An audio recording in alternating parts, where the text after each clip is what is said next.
Hello, everyone. My name is Lucian. Most of you know me from X or former Twitter as Triangle Investor. In today's edition of CEO and Market Expert Interviews, I have Dev Randhawa as my guest. Dev, welcome back. It is always a pleasure to have you here. Well, it's a pleasure always to talk to you. I like intelligent questions, and so it's a pleasure to be back. Thank you, Dev. Before we dive into F3 and F4, I want to hear your comment on the uranium market. Spot at $106. Lots of good stuff happening. Some very familiar names say this is only the beginning. What's your take, Dev?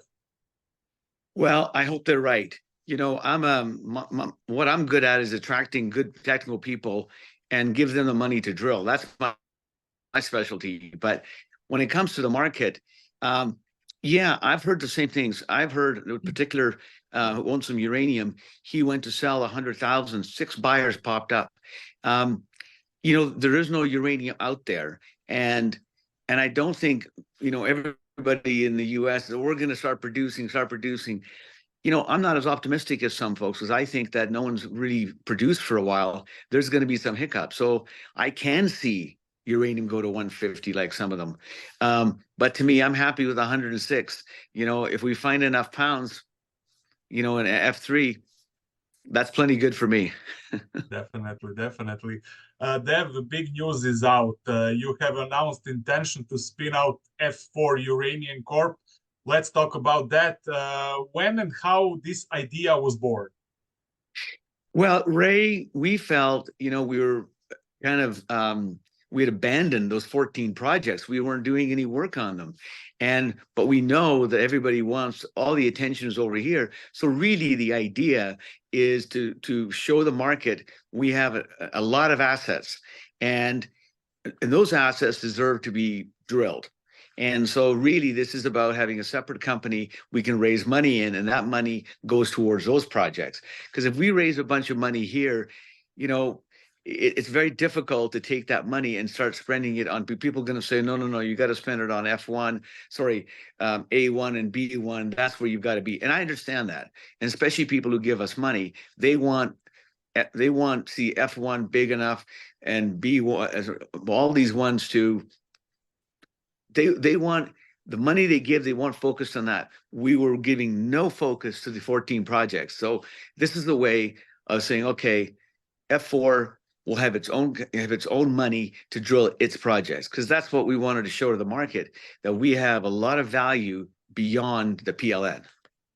Yeah, same thing I said on Twitter also a few months ago. F3 is not just PLN, it's other 15 projects you have, definitely. Yeah, absolutely. Yeah, what are the biggest benefits for shareholders in this transaction? Are they going to be rewarded? Absolutely. They'll get a free share. You know, so if, let's say they own 10,000 shares, they'll get 1,000 shares here, because we're rolling the whole company back. You know, it's 465 million shares out. We're going to get it down to about 50 million shares. And so they will have that. So they get basically getting a free share in a new company. They get to keep the shares they have, and they're gifted another share. And that's what we've always tried to do.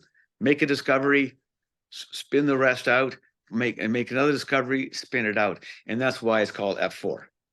Okay. Do you have some specifics already handled? I mean, do you have like candidates for a new CEO? I know, I mean, we know that F4 will be led by the same award-winning management you have so far, but will you have, who will be the new CEO? You, Ray, Sam?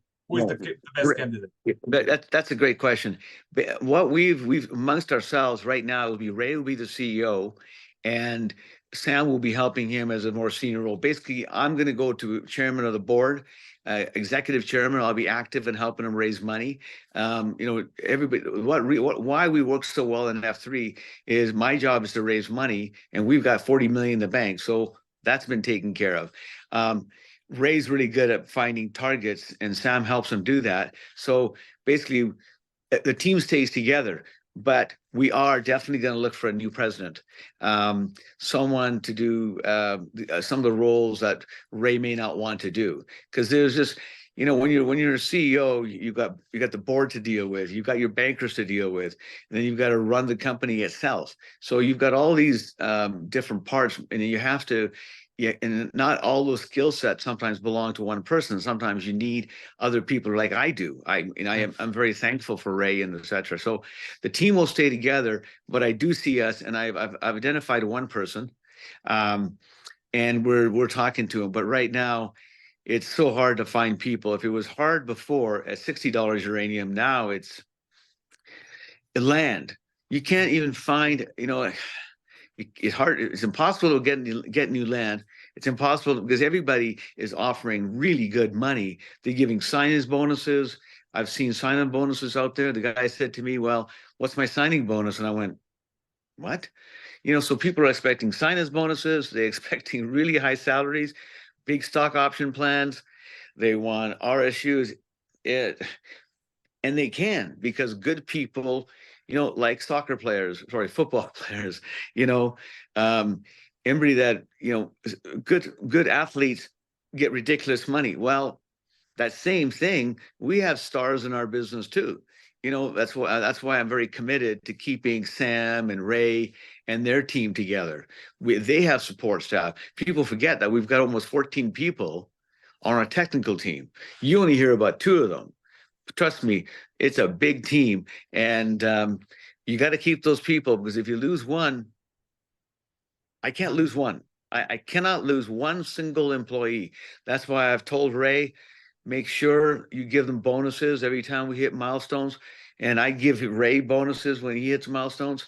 So the most important thing right now you can do is make sure you keep the people you have and try to attract new ones. So the whole team will be on F4 employed, right? Also. Yeah, because I feel that, maybe I'm optimistic. I think that F3, you know, F3 is a great target for people who are sitting at the bottom of the Lassonde curve. You know, as you make a discovery, it goes up, then the stock drifts all the way down and stays flat for, well, sometimes 10 years, because all you're doing is permitting, and investors kind of get bored. You've seen that. That's called the Lassonde curve. So when they're sitting at the bottom, we'd be a good target for somebody who's sitting at the bottom of that curve. Okay, Dev, let's talk model you will take. Will F4 be a prospect generator model company, or you plan to move forward some of the projects in the pipeline and try to hit another discovery? Well, if someone gives me a ridiculous number, you know, on a different property, I might take it. But I think right now for us, Murphy Lake and Cree Lake are our 2 priorities we would start with in F4. Okay. One question from my follower: distribution to shareholders will be 1 F4 share for every 10 common shares of F3 held. Yeah, you're basically getting 1 share free, except once they get that, they get free share in F4, but we're rolling that back. So they're not losing anything. They just get a free share in a new company. Okay, I got it. One other question regarding that. Sorry, let's move to F3. You have concluded successful drilling season on PLN with multiple high-grade intercepts. Both A1 and B1 have very prospective geology, especially the area where significant boron values were reported. Yes, very good. Yeah. Now that 2023 is behind us, what would you say about the results you have reported on PLN in 2023? Well, I'm very happy. You know, some people say, you've seen the reports that we've got X number of pounds. So I'm happy that we've got that. But like everybody else, you know, what have you done for me lately? So, you know, that's the mentality even we have. You know, we want to find another JR zone. So my hope is this year is to find another JR zone, maybe this spring, hopefully. You're right. B1 has the most perspective. You know, with that much boron in the it's up in the sandstone. You know, that's one of the first spots that we'll go to. So we'll continue to grow the JR zone, right? Because that adds pounds, and that helps your valuation. But obviously, we want to hit a home run somewhere else. And you're right, the boron numbers were so high. We've got to go into that area. I think our first hole is going to be a steep one in that area. We're this morning, we just having a board meeting, and one of the first things we talked about was, where do we drill next? So we've got a plan to grow the JR and try to find a home run somewhere else. Okay. You announced that the budget for next year is 16 million, but I believe that the amount can be substantial higher if we see some great Much. intercepts Yeah. again, right? If absolutely, if we find something at B1, we'll raise another 10, 20 million, because you would go from 2 rigs to 3, right? We're going to start off at two core rigs for core holes and for sonic to get through the overburden. And so we'll go 2-1, it will go to 3-1. We'll get very aggressive, and the market will give us money. I know that. Last time we raised 20 million in flow through. So I know now with uranium at 106, we could raise more if we wanted, but dilution's an issue. So no, our goal is to continue to grow the JR and try to find a home run somewhere else. Okay. In October, you got a new strategic investor, Denison Mines. It was a 15 million investment for Denison. Dev, how is that cooperation with Denison going? Fantastic. David is a true gentleman and a very talented young CEO, and they're doing a great job. If you saw the other deal they're doing, they are getting very creative and adding value all the time. So it's going very well. I've known David for some time before, and the team that goes with it. Obviously, got a very rich history from Mr. Lundin and down. But no, we get along very well.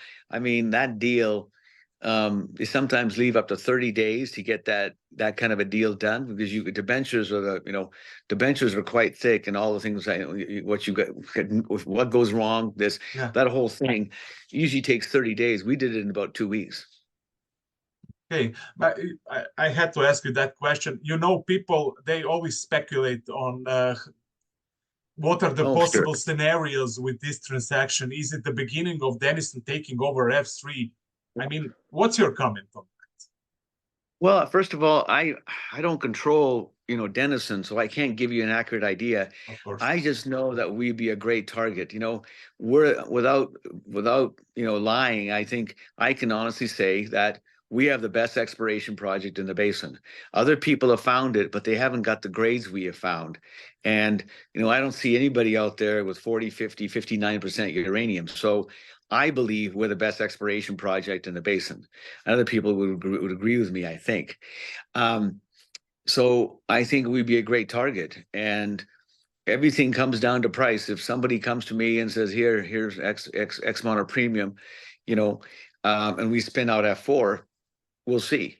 At the end of the day, you control what you control. So what I'm trying is, I like the fact we got 55 holes being drilled, and with this talented team, if the first effort doesn't work, we got a second, third, and fourth.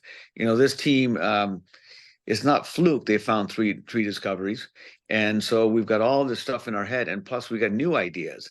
We were talking today, because technology has changed, and we plan to take advantage of it. Excellent. One question regarding management. Did your management, sold any shares in 2023 of the company? Absolutely zero. I bought a lot of shares, and that's the funny thing is, when social media, they never mention when you buy shares. If my stock goes down too low and we're not drilling, I'll buy some shares. But like, for example, I bought another 2 million shares by exercising, but I didn't sell a single share to pay for it. I didn't. And so that's what, people choose to look what they want for. But we've never sold a share. I've had shares in this company since 1996. 1996, I own my shares. I've never sold a share in any of our companies, ever. Never.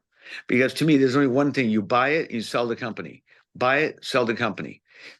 You should only have one sale, in my view. That's my hope here, is that, we as a group do something, not on our own. No, we didn't, we don't get credit for that. We've got to take the money we get, pay our taxes, take that money and exercise our options or warrants when we do financings. Yeah, no one ever talks about that stuff. Yeah, you mentioned options, and that is the topic on social media as well.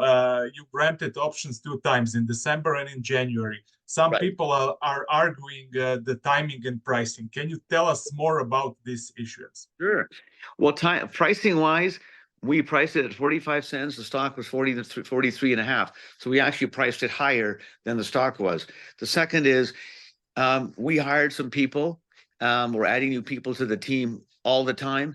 And also, there's only so many windows you can set stock options. If you're actively drilling, you got to be careful compliance wise. So there's only certain windows you can actually set stock options, and you talk to your lawyer. So to me, I think it's like some of Seinfeld. It's much about nothing. I mean, stock options are what you use to keep people. If you have a 3-year stock option, people are not going to walk away. So it's really a great tool for keeping employees and giving the market we're in right now. Don't be surprised, in 2007 and between 2006 and 2007, we went from about 7 uranium companies to 985, I think. So, where is that? Where do you find 985 CEOs? Right. And so one thing I know is that, when I'm out there trying to get people, it's very tough. If people think, finding other businesses, but uranium at $106, very hard to find land. That's good. And people. So stock options are a fantastic way of holding on to your people for 2 to 3 years. So when you grant someone, 10,000 stock options, because when we do stock options, we give them to everybody, the secretary, the guys out in the ground. It's 40 below out there, right? We give stock options to everybody. It's not like, senior management takes them all. It's a way to keep employees. You can pay someone cash, but a guy can leave you and get cash somewhere else. He can't get those stock options. And so especially when you got an exciting project like PLN, like if we hit a hole, the stock could go up 20, 30%. Well, suddenly that stock options are worth something, and that's how you hold on to people. So I don't even understand any of that ridiculous. Someone has their own agendas. Like I like John Quakes. John just said people have agendas, and they're willing to lie, misinformation. I think the one guy says they're fully invested. No, they're not. They're over 3 years. And secondly, they're not worth anything unless the stock goes up. That's what stock options are about. It's an option to buy. So I don't even understand the silliness of why it was in, but every company set stock options. So what's the big deal? More importantly, 3 deposits. I think we as a management team have a clue what we're doing. We know how to motivate people. We want to find another deposit. Well, you're not going to do it with salary. Salaries can be replaced by somebody tomorrow morning, and they'll pay them more. I know. We offered some money to a fellow. Someone offered him 50,000 more, and I was shocked. And they gave him a bonus to start, and stock options, and RSUs. He hadn't even started on the job. So that's how hard it is out there right now, because you're going to have a lot of lithium people who are in lithium. They're going to go to uranium. People are in the weed stocks, because there's only one commodity out there that people are willing to invest money in: uranium. That's it. So you're going to see competition for people, and stock options are a fantastic way of keeping people. Fair enough. Final question, Dev. M&A at Tabasco, we saw ATA Energy, ISO Energy transactions. Do you think that will continue, ramp up in the next year? What's your take? Oh, absolutely. That was a great transaction, and it just shows you. I mean, they paid a pretty good premium on that if you look at it. Yeah. Sask is doing a great job. They come from nowhere and they got about $400 million market cap. They're pretty impressive. Oh, absolutely. I see more action happening. I see You could see more joint ventures. I believe you'll see more joint ventures, people wanting to come in the industry. And I think you'll see some takeovers. That always happens in a hot market, you know, and also because everybody knows it's not what you did in the past, it's what are you going to do. So when they say, so I see a number of acquisitions happening this year and takeovers. Okay, that was Dev Randhawa. Dev, thank you very much. I wish you luck, and let's talk Thank you. again sometime soon. Thank you. Fantastic. Thank you.